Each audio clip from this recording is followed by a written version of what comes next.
So how am I supposed to believe in the truth, the validity of Jesus in the Bible when we have no writings from Jesus himself? There's decades, if not up to 100-year period, where we have no writings from anybody else about Jesus when there were lesser supposed gods performing miracles, which they did write down. And then when you finally get to an account of Jesus, the Gospels, you have conflicting stories. Just quick example, when they go to the tomb and they roll the stone off, one, there's an earthquake and angels appear. The other one, that doesn't happen. One, there's Mary there. The other one, she's not. So they're not like small discrepancies like Jesus was wearing a red shirt or a blue shirt. We don't have any real evidence from Jesus during his lifetime. And then hundreds of years later, we're supposed to believe these conflicting reports. How am I supposed to reconcile that? Thank you. Thanks for that. That's a shotgun of a lot of objections there. I don't want to necessarily discount any one of them by not being able to answer all of them. Obviously, with a time constraint, we have to make sure that we go to the more pungent ones you've actually mentioned. I think you're just factually wrong about the disparity between the times of the writings in Jesus' life. For example, when you look at actually the manuscript evidence, now we have what many scholars, one scholar in particular, probably one of the world's finest biblical manuscript scholars, says is an embarrassment of riches. In fact, most people, Gospel of John, good example, Gospel of John is the last gospel written. No one disputes that. Many thought it was written in the 200s AD, long after Jesus' death. And so there was all this presumption about how Gospel of John is theological, it's legendary embellishment, there's no possible way this could actually record the life of Jesus. Obviously, it's just someone's theological reflection after the church gets established. But then they find this little postage stamp-sized fragment of the Gospel of John, chapter 18. In fact, the very verses Ravi quoted when he talks to Pilate and he says, "Whoever's on the side of truth listens to me," is on this little fragment. The fragment itself is dated between 90 AD and 125 or 150 AD. That's the fragment. And it's a copy of a copy of a copy. Now, of course, as you know, copies come after originals. That's kind of how it works. So if the fragment of the Gospel of John, the very last gospel written, is a copy of a copy of a copy, and that's written between 90 and 125 or maybe 150 AD, that means the originals are even earlier than John. Now, if John is the last gospel written, and Luke and Matthew are written prior to him, then that means that they are written prior to 90 AD or so. They draw, in fact, Acts is a book that's a sequel to Luke. So if you follow the sequence backwards, you have John, not written in the 200s, easily written within the first century. Then you have Luke and Acts is the sequel to Luke. What's interesting about Luke is you look at what Gospel of Luke records. Amongst the manuscript evidence, there's great evidence for the early dating of Luke. But you look at what it records, and it actually follows, not the Gospel of Luke, sorry, the book of Acts, which Luke wrote. It records the life and times of essentially the apostles after Jesus' ascension. It focuses particularly on Paul. It talks about his shipwrecks, talks about his whippings, talks about his beatings, talks about his persecutions. You know what it leaves out? His death. Conspicuously absent is his death. We know when he died, AD 64. He was beheaded by the emperor. So what does that tell you about when Acts was written?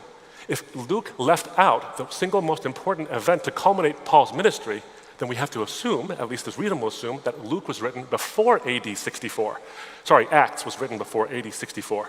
If Acts was written before AD 64, and Acts is the sequel to Luke, that means Luke was probably written in the 50s. If Luke was written after Mark, that means Mark was written in the 50s or in the 40s. Jesus dies in 33. So it's definitely not hundreds of years later, not even close. We're finding earlier and earlier manuscripts. In fact, one scholar friend of mine said this about the accuracy of what the Bible actually records. He's a biblical scholar, a prestigious guy. He does a lot of writing, a lot of speaking. He says, you know what archaeologists do when they go to look in the ancient world, in the Middle East, to find out where thus and such or this thing is? The first book they look at is the Bible. Secular archaeologists look at it. So we have this, I think, an impressive corpus of material that's very early dated to the time of Jesus. And it's written, I think, by eyewitnesses. And there's great reasons to believe why either they are written by eyewitnesses or they contain the accounts of eyewitnesses. A great book you might be interested in reading, maybe you've already read it, but if you haven't, I would recommend it to your reading, is a book called Jesus and the Eyewitnesses by Richard Bauckham. Richard Bauckham has forgotten more about ancient history than any of us will ever learn. And he talks about the eyewitness account. Mark's gospel is actually the transcription of Peter's testimony, his firsthand account of what I saw. Gospel of John is rife with eyewitness accounts. And you'll go through and you'll see all these things. So you see these eyewitness accounts that are written by the people who were actually there. And then one of the things that I think is amazing, I'm a trial lawyer, so evidence matters to me. I understand how evidence works.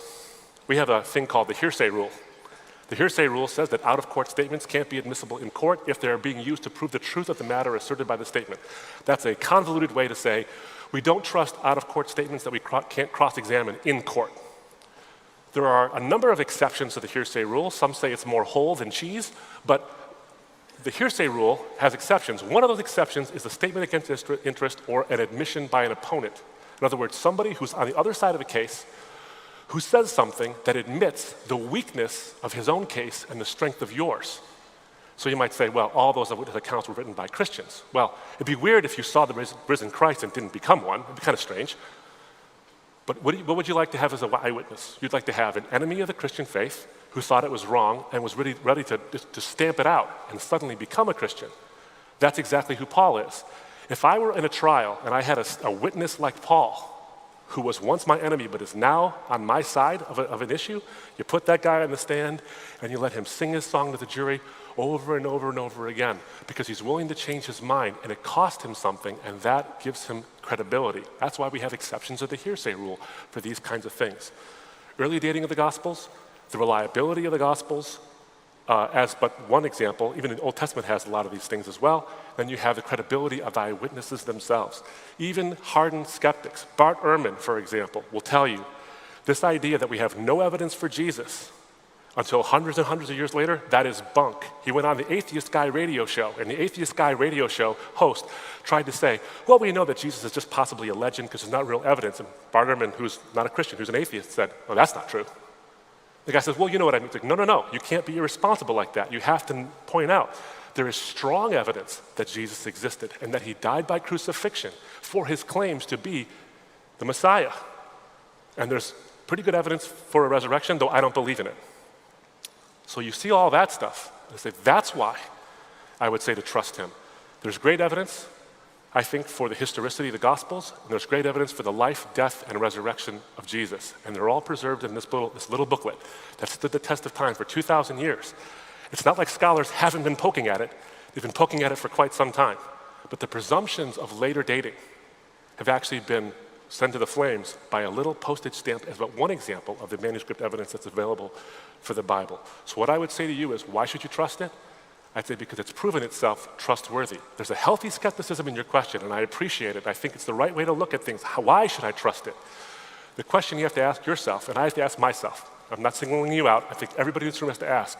You can ask the question two ways. Why should I trust the Bible? Or, why should I trust the Bible? There's questions with the exact same wording, but I think different views on it. There's a skeptic who is somebody who believes something, who won't believe something until there's enough evidence. It's just natural. And then there's a cynic who doesn't believe even when there is. And I would suggest to you, take that skeptical view and look at the evidence, and I think it'll actually answer your question of why. Thank you so much for your question.